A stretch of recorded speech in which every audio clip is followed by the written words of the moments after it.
Hello, welcome to LinkedIn Sites with Geoffrey Klein. I'm Geoffrey Klein, and I am thrilled today because I've got an awesome guest in the Jay Handler, business consultant, coach extraordinaire.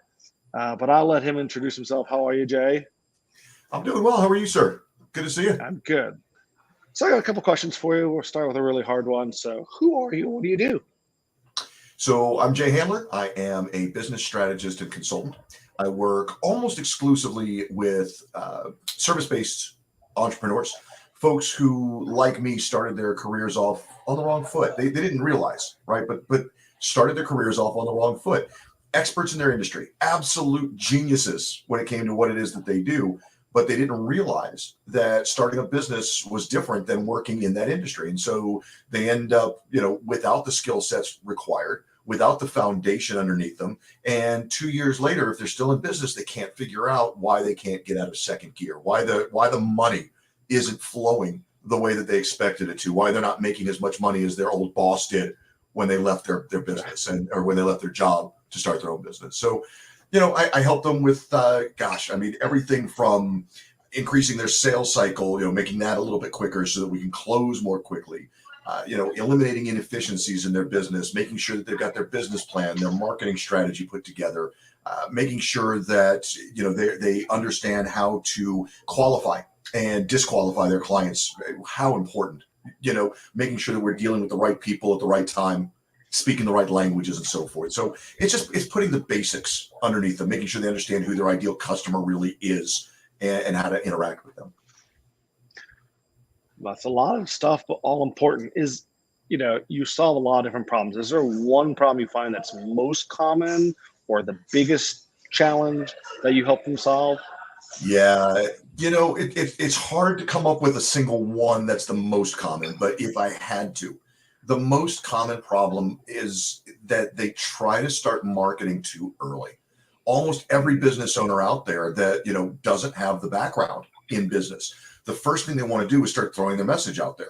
They immediately start their business, and the next thing you know, it's hey, come see me, I'm great, I'm awesome. I did the same thing. Again, I'm not judging anybody. I did the exact same thing when I started.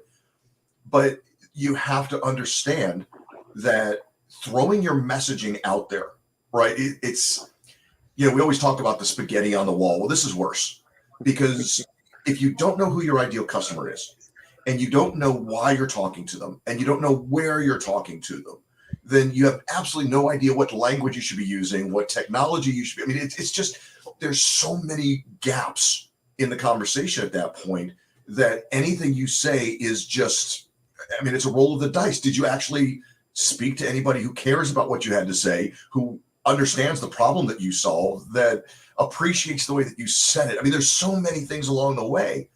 So, I think that at the end of the day, my answer to the question anyway is going to be that the most common problem I see is people trying to put their message out there without any kind of clarity about what the message should be, why it should be that, where they're going to do those messaging activities and so forth.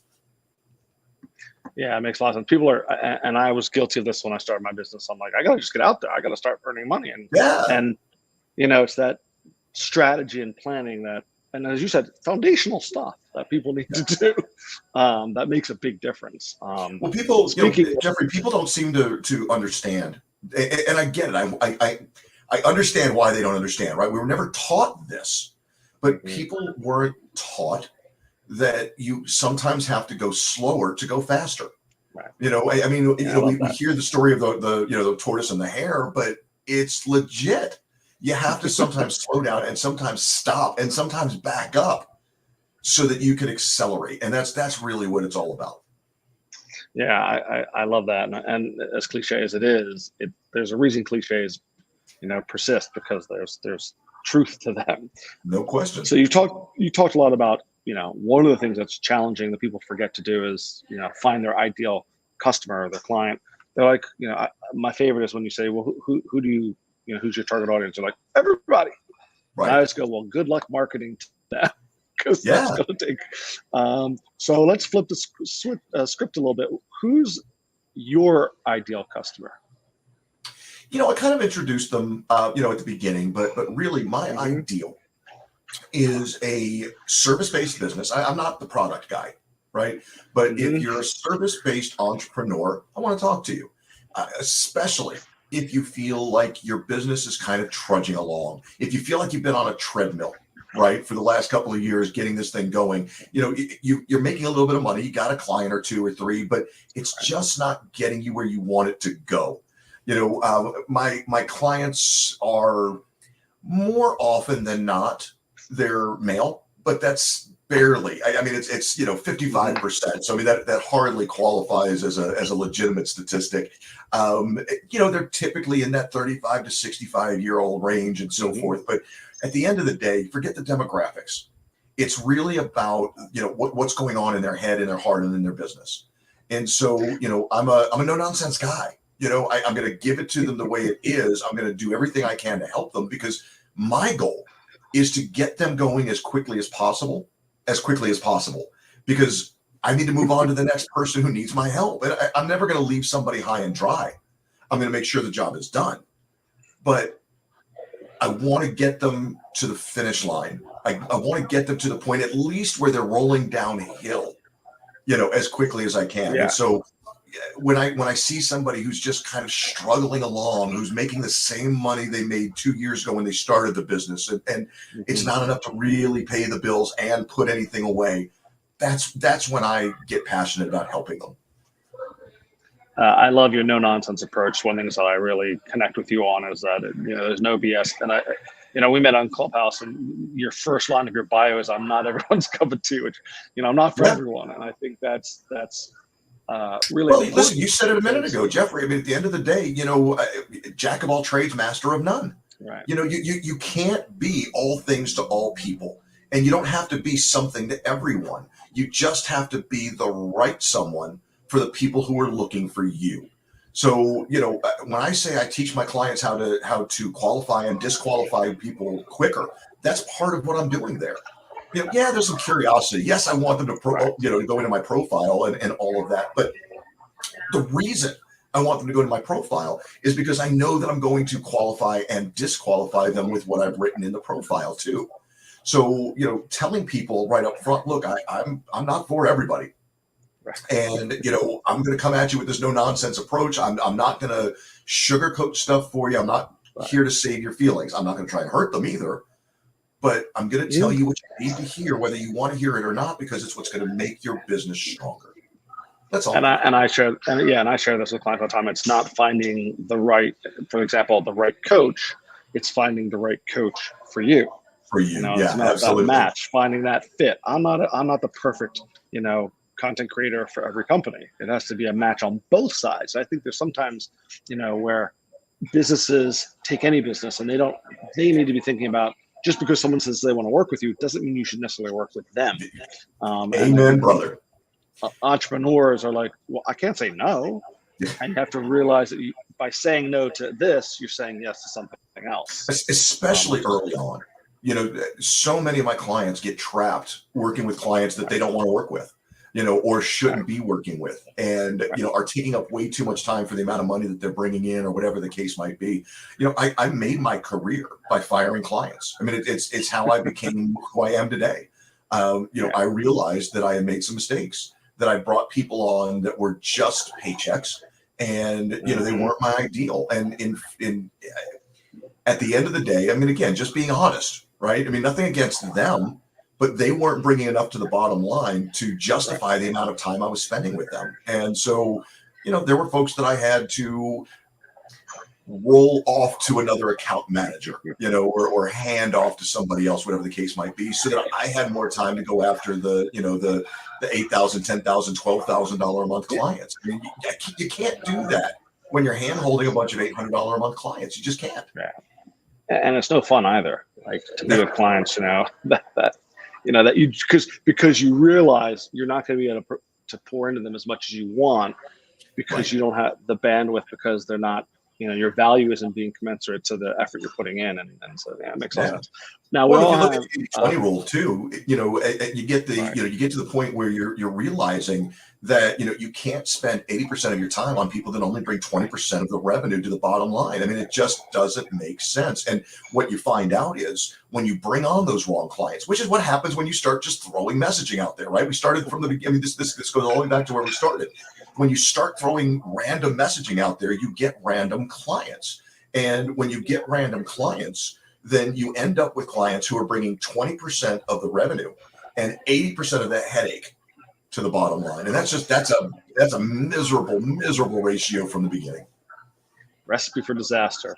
Yeah. And there are lots of tools in the forms of books and podcasts out there that are geared to helping people in business for all facets. Can you name a book, a business book or a podcast that you kind of think is worth their time in investing the time in reading or listening to?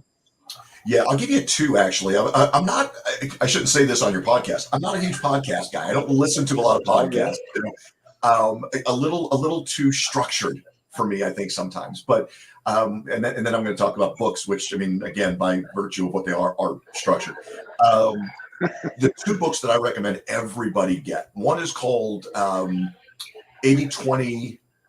The 80/20 principle, excuse me, I had to think of the name of it. And the author's name is escaping me at the minute. It'll come to me in a minute. But the 80/20 principle, blue book with a yellow highlight, if that helps you at all, because you're looking on Amazon. The other one is, it's not so much a business book as it is a personal finance book. But I think that everybody should read this. It's called The Richest Man in Babylon by Klassen, Classon. I think it's George Klassen, if I'm not mistaken. But The Richest Man in Babylon, phenomenal, very quick read, and really kind of sets you up for success. I love it. I haven't heard that one. I've heard that one, but I haven't had someone recommend it that strongly. So I'm excited. And as I have kids, it's like no one gets, financial literacy is not usually taught to us growing up. And it's like, well, why? It's the, understanding finances on a personal and a business are so important, and yet we just kind of like, yeah, we'll figure that out. And I think again, it's most people. I'm a big fan of Rich Dad Poor Dad, and most people are looking about getting a good job, not becoming wealthy. Not looking towards having money work for you as opposed to working for money. And so, well, listen, you said the magic word, wealthy. The Wealthy Barber is another fantastic book. I mean, really, really good. But we got. I always say there's 50 books in my top 10. That's all. We could do this all day long, and we have in other episodes. Yeah. So I'm a brand guy. Can you name a brand that you really admire? This was tough. A brand that I really admire. I mean,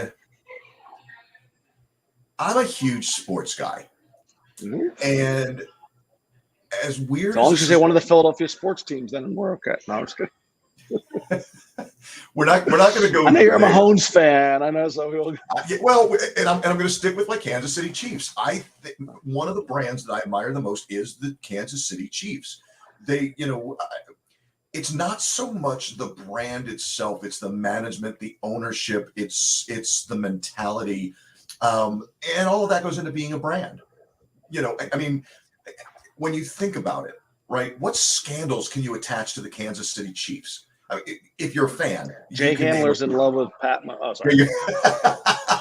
that actually might be one. I don't know.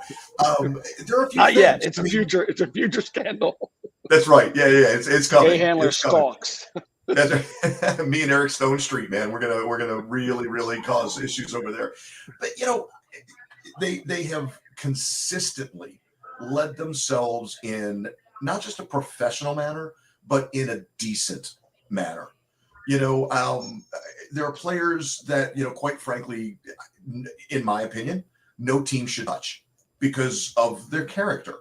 And again, I get that that's probably not fair to them in all cases, but in a lot of cases, they're just young men who didn't get the benefit, of maybe having all of the influences that they should have had in their lives, and they've just made a mess of it. There are characters that I think are toxic. And I look at guys like Deshaun Watson. Okay, phenomenal arm, phenomenal quarterback, great athlete. I don't think I would have brought him into my team, and I know the Chiefs never would have. When things have happened. Okay, and again, I don't want to make this about sport, I'm trying to make this about the business side of this, right? But when things have happened in the past, Kareem Hunt gets in trouble for a domestic abuse situation, they let him go, gone. Right. One of their biggest stars in the last 10 years, Tyreek Hill, just got cut yesterday or traded yesterday. I mean, this is the best, in my opinion, the best wide receiver in the game. And they traded him away for 5 picks because his attitude had gotten a little bit goofy. Right. You don't see many teams, many businesses sacrificing something that important to their team because of what it looks like, because of the image, because of that. And so for that reason alone, I really, it's a brand that I've always admired and respected. Yeah, and I think that these sports teams are brands, and they're making tons of money beyond whether they win or lose. Obviously, they win or lose, and having that attitude from the top management through the players, I think it does. I don't think it happens by accident. I think these things are being done very purposefully in terms of the way they, again, the decisions they make and the management they make and the coaches they hire, and it all comes to form what the brand is. And so it's culture. Yeah, culture is a lot of how that brand is built. So that's, to me, culture is how you live your brand internally. So it's really important to, I like that. to put the culture things in. Hang on, grab that as a quote. Culture is how you live. Say that again. Culture is how you live your brand internally. Man, I like that. Can I steal that? Is that copywritten? I think Glenn and I were copywriting that, so I don't know. Yes, the message master. No, it's you may use it. You just have to credit me. That's all. I have to. There you go. And pay me a royalty. In terms of LinkedIn, this is LinkedIn Live, although it does go on YouTube as well. We have lots of connections. You have tons of connections. Is there one connection that kind of, in your mind, you're like, I'm really glad I'm connected to that person for one reason or another? And you can't say me, of course, because I know you will. Oh, well, in that case, no. Yeah, there's a couple of people. I was very fortunate in my career. Prior to starting this latest COVID-related pivot, I've had a business now. Matter of fact, April 1st, it'll be 10 years. Called Membership 180, working with chambers of commerce and trade associations around the globe. And back in 2013, that sounds about right. About 2013, give or take 13, 14, something like that. The British government, via an organization called 𝙏𝙃, the Center for International Private Enterprise, reached out and asked me if I'd be interested in going to Pakistan and Afghanistan to do some work with them. And so I was very fortunate. Once I sussed out that this was not a Nigerian prince in trying to get his money out of the country or whatever situation. Once I realized this was for real, it was an incredible honor, being able to do that on behalf of the British government and working with 𝙏𝙃, which is an offshoot of the U.S. Chamber of Commerce Foundation. So there are actually a couple of people there, that I met that, in Pakistan and in Afghanistan, in Kabul and in Karachi, Mr. 𝙏𝙃, who, is kind of like the Bill Gates of Afghanistan, or one of, the richest men in Afghanistan. Some of these guys that just, they're facing unbelievable scrutiny and incredible pressure, fighting against a system that isn't working for the majority of the people. And so, when I look at folks like Mr. 𝙏𝙃, and a couple of others that I met while I was there, those names really, really stand out to me. There are others. Hamad Siddiqui is a great guy that I met there. In fact, he was on the 𝙏𝙃 team as working on behalf of that organization to help the Pakistan-Afghanistan Joint Chamber of Commerce and Industry, the organization I was brought in to help. He was kind of their project manager, and he has become an amazing LinkedIn superstar. I mean, he does, his own stuff that's just absolutely incredible. There's a lot of people, man. I mean, and going LinkedIn and even beyond. I mean, there are just so many people that I'm so thankful for, and I feel so enriched by. But those are, when you ask me the question, those are the two that really, really came to mind. Great. I'm excited to check them out. On a lighter note, although it is brand related, you may have noticed from interactions with me that I'm a little obsessed with the color purple. So what's your favorite color? I get pushback on this because people say, well, that's not a color, but black has always been, I love. Yeah, I mean, or maybe it's all colors or the absence of color. I don't remember, but white's the absence of all color, and black is the presence of all color, right? Anyway, I love black. Right. I love that definite. Black. There are different shades of purple, there are different shades of blue, different reds. Black is definite. It's just classic. It's very Jay Handler. It really, yeah. No nonsense. That's I never thought about that. Fundamental. Really, it's fundamental. You need to have, it's like foundational. Yeah, no nonsense. My brand colors for every brand I've ever built really have always been black, red, white, gray. I added the gray just as a bonus, but the black, red, white comes from my high school. That was our high school colors, and so it's just in my head. That's always. I didn't know you were that sentimental, Jay. You wouldn't have thought. So a lot of what I do in my day job is creating animated explainer videos. So we created one for Jay Handler Consulting.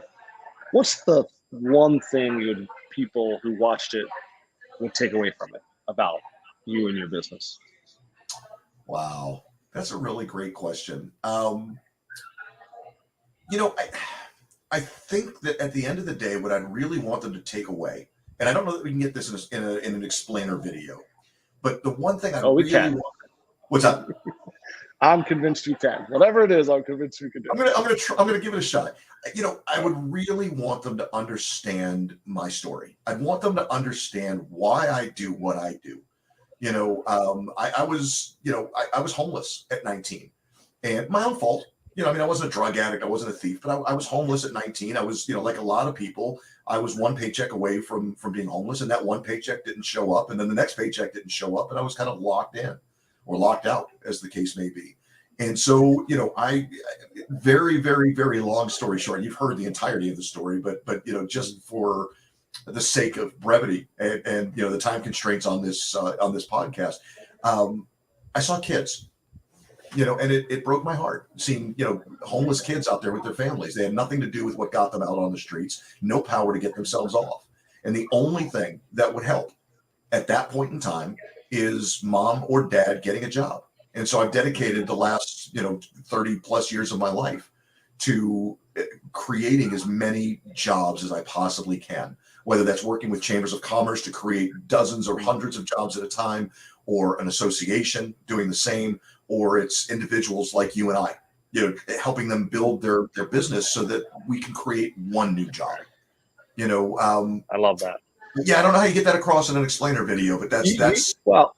I want to not miss a really important piece of what you said at the beginning of what you want people to know, which is why you do what you do, which is, your purpose. So Simon Sinek, who has an amazing book called Start With Why, and if you're on a reader, you can watch his TED Talk, which is phenomenal. One of my favorites. That's what it's all about. Getting people to understand why you do it, not just what you do. The what is important, but if people don't connect with the why, they're less likely to want to buy. There's another saying. It's the foundation of the culture, though, isn't it, Geoffrey? The why? It's the foundation of that culture that we were talking about before. And yeah, it's how we start a lot of the brand conversations. Is why do you get up every morning and go to work? And so the answer is we could definitely get that in an explainer video, but that's for another day. I'm going to end with another kind of silly question about working in animation. Do you have a favorite animated character? This is so hard because I love animation. I'm going to go with two. Okay, I'll allow it. And I appreciate that. Thanks. Sorry, I should have asked first. I'm going to go with two, but they have a commonality, and I'll see if you. I'm sure you know. But I'm going to give you a little quiz. What do these two characters have in common? Okay, one of them is Bob Belcher from Bob's Burgers. Okay. And the other is Sterling Archer from Archer. I'm not familiar with the second. So well, I'm listen, in trouble now. if you're okay with adult themes, go get Archer. It's on Hulu. Freaking hilarious. Great. They're both voiced by the same guy, who also happens to be the guy that does some of the Arby's commercials and all of that. But anyway, I digress. It's not Ving Rhames. What's that? I thought Ving Rhames did most of the Arby's commercials. That's how he do these characters. Well, he does. So there's another voice when you see the white guy in the kitchen. That's him. Gotcha. Yeah. I'll have to check them both out. But why? So why are they your favorites?